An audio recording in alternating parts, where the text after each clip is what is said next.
આજે તો મેં એટલી મસ્ત વસ્તુ બનાવી હતી ને ઘરે, મને તો એમ થતું હતું આની સાથે સાથે આંગળા બી ખાઈ જાઉં મારા. હેલો, ગુડ મોર્નિંગ ગાઈસ, कैसे हैं आप लोग सब? મારો વિડીયો આવે એટલે જાણી જ જવાનું મેં તો મજામાં જ રેમ ગાઈસ. મારે 2-3 દિવસથી એટલું માથું દુખતું હતું ને ગાઈસ, મારી આજે ઊંઘ પૂરી થઈ છે એવું લાગતું છે ને. એક તો સિઝન એવું ચાલે છે, બપોરના ગરમી લાગે, સવારે ઠંડી લાગે, એટલે મેં સ્વેટ શર્ટ જ પહેર્યા કરું છું, કેમ કે એમાં વધારે ગરમી બી નહીં લાગે ને વધારે ઠંડી બી નહીં લાગે. તો મારું ટી શર્ટનું શો ઓફ કરી લીધું છે, નવી ટી શર્ટ મેં પહેરી લીધેલી છે. મારા કપડાં નવા રહી જ નહીં ગાઈસ, મેં પહેરી જ કાઢું. પછી હું કરવા બેઠી નાસ્તો, રોટી શાક ખાઈ લીધું. પછી હું નીકળી દુકાને જવા માટે. દુકાનથી આવીને મેં ખાધું એક આમળું. પછી નીકળી ગઈ દીદીના રૂમ પર જવા માટે.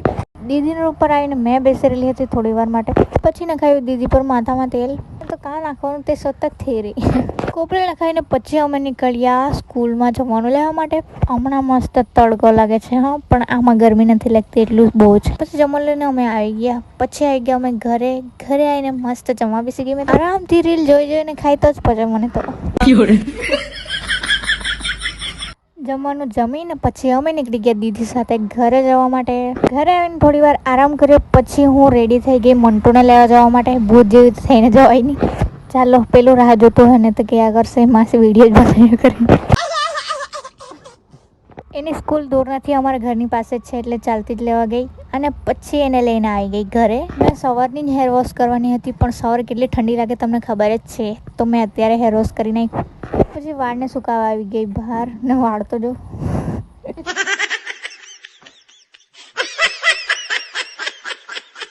તો મારા ઝાડુ જેવા બાલને ફટાફટ સુકાઈ નાખ્યા મેં.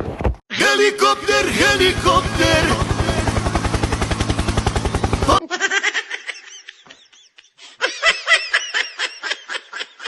તો વાળ ધોયા એટલે જરાક સ્ટાઇલ બી મારી જ લેમ.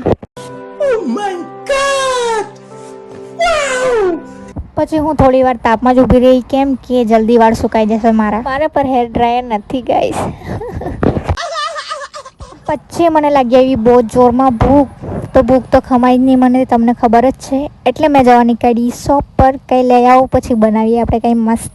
તો વાળ એવું સરખા કરીને હું નીકળી દુકાન પર. દુકાનથી સામે લઈને પછી આવી ગઈ હું ઘરે આવીને પછી હું બટાકા લઈને બેસી ગઈ. નહીં શાક નથી બનાવવાની, આપણે બનાવવાનું છે મસ્ત. મને આજે બર્ગર ખાવાની ઈચ્છા થયેલી હતી, તો બર્ગર જેવું જ કંઈ બનાવીએ આપણે. તો મેં બટાકાને ધોઈને મસ્ત આવી રીતે છીણી લીધા છે. તો એમાં નાખવાનું છે ચોખાનો લોટ, થોડું બેસન, પછી આદુ લસણવાળી પેસ્ટ અને બધા મસાલા નાખી લેવાના છે. તમને જે ગમે તે નાખો ધડાધડ. મેં એમાં થોડું પનીર બી ગ્રેટ કરીને નાખેલું હતું. પછી આની આવી ટિક્કી વાળી લેવાની છે અને તવા પર તેલ લગાવીને પછી શેકાવા મૂકવાની છે. ઓકે,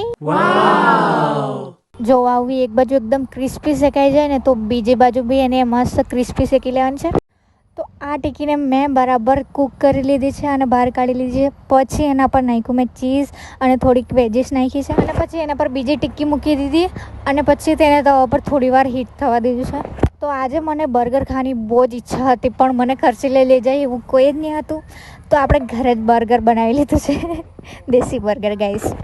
દેખાવામાં તો એટલું બ્યુટીફુલ હતું. મને બધી વસ્તુ ખાવાની વસ્તુ મને બધી બ્यूटीफुल लागे गाइस. अभी मैं करूँगा इसका टेस्ट. गाइस कैसा लगता है देखते हैं हम लोग. તો મેં લીધું મારા હાથમાં મસ્ત મારું ગરમ બર્ગર અને ટેસ્ટ કર્યું. એટલું ટેસ્ટી લાગતું હતું ને ગાઈસ, એટલું ટેસ્ટી. મને તો એટલું ગમ્યું ને સાચું જ.